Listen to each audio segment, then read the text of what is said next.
안녕하세요. 송샘의 영재놀이터의 송샘입니다. 19세기 독일의 심리학자인 에빙하우스는 인간의 기억에 대한 다양한 연구를 진행한 학자입니다. 특히 그가 주장한 망각곡선은 시간이 지남에 따라 인간의 기억이 얼마나 남아있는지를 수치로 표현한 것으로 유명하지요. 그의 이론에 따르면 학습한 이후 20분이 지나면 전체의 약 40% 정도를 잊어버리게 됩니다. 다만 적절한 타이밍에 반복, 다시 말해 복습을 하면 학습한 내용이 장기 기억으로 넘어가게 되어 더 오랫동안 기억할 수 있게 되는 것이지요. 그렇다면 완전 학습을 위해서는 예습보다 복습에 집중해야 할까요? 영재들은 예습과 복습 중 어떤 것을 선호할까요?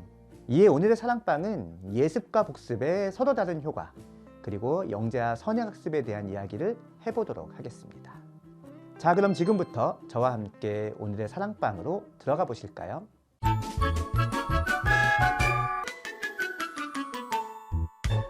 예습이란 본 학습이 시작되기 전에 학습 내용에 대한 대략적인 내용을 먼저 살펴보는 것을 뜻합니다. 흔히 예습과 선행학습을 비슷한 개념이라 생각하기 쉬운데요.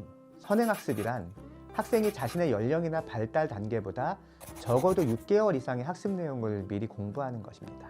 본학습 직전에 하는 예습과는 다른 개념이지요. 예습을 하면 당연히 본학습의 이해에 도움이 됩니다. 미리 한번 살펴본 내용을 본학습에서 반복해서 듣기 때문이지요. 수업 전 본학습 내용을 미리 살펴보면서 이해가 잘 안 되는 부분이 어디인지도 확인할 수 있으므로 본학습에서 그 부분을 집중해서 듣거나 필요한 질문을 미리 생각해 둘 수도 있습니다. 수업 시간에 대한 집중도도 높아질 수밖에 없지요. 하지만 대부분의 학습자는 예습을 본학습에 준하는 시간을 할애해서 배울 내용을 거의 대부분 미리 이해하는 것이라 생각합니다. 하지만 예습은 본학습 내용을 가볍게 살펴보는 정도만으로도 충분합니다. 쉬는 시간 10분 중 5분 정도만 할애하여 어떤 내용을 배울지 빠르게 읽어보는 것도 예습인 것이지요. 내일 배운 내용을 전날에 미리 살펴보면 물론 더 좋겠지만 그렇게 긴 시간과 노력을 할애하지 않아도 된다는 것을 기억해야 하겠습니다. 반면에 복습은 학습한 내용을 완전히 자기 것으로 만드는 데 도움이 됩니다.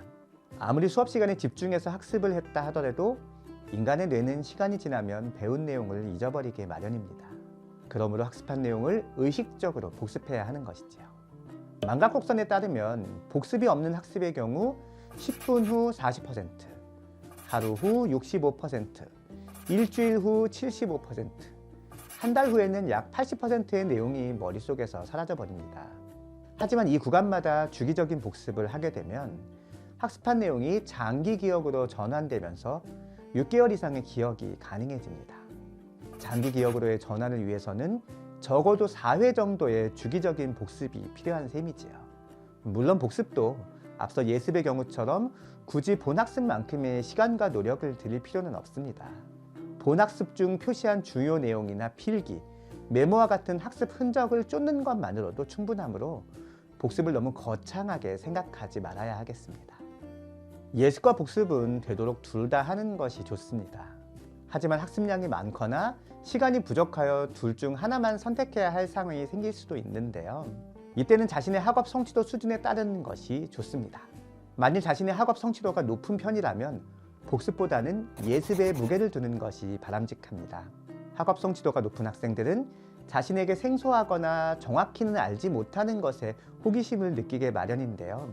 이런 학생들은 예습이 본학습에 대한 호기심을 불러일으키면서 학습에 대한 적극성과 자신감을 상승시키는 긍정적인 영향을 미치게 되기 때문입니다.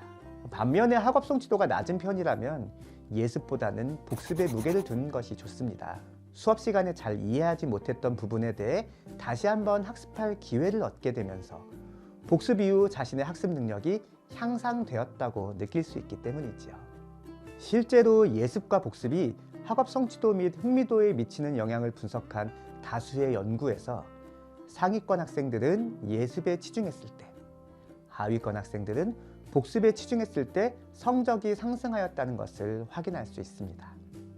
2014년 당시 교육부는 공교육 정상화 및 과열된 사교육 시정과의 불균형을 해소하기 위해 공교육 정상화 촉진 및 선행교육 규제에 대한 특별법, 일명 선행학습 금지법을 제정하여 시행하였습니다. 물론 선행학습이 결과적으로는 사교육의 과열을 야기하는 것이 사실입니다. 하지만 영재교육의 시각에서 볼 때 선행학습은 뛰어난 재능을 가지고 있는 학생들에게 학습의 재미와 호기심을 자극시킬 수 있는 매우 좋은 기폭제가 될 수 있습니다. 모든 국민은 평생에 걸쳐 학습하고 능력과 적성에 따라 교육받을 권리가 있다. 우리나라 교육기본법 제3조의 내용입니다. 여기서 말하는 능력과 적성에 따른 교육은 영재교육에도 그대로 적용되어야 하지 않을까요? 오늘의 사랑방은 여기까지입니다. 다음 시간에도 학부모님들이 공감하실 수 있는 좋은 이야기로 찾아뵙겠습니다.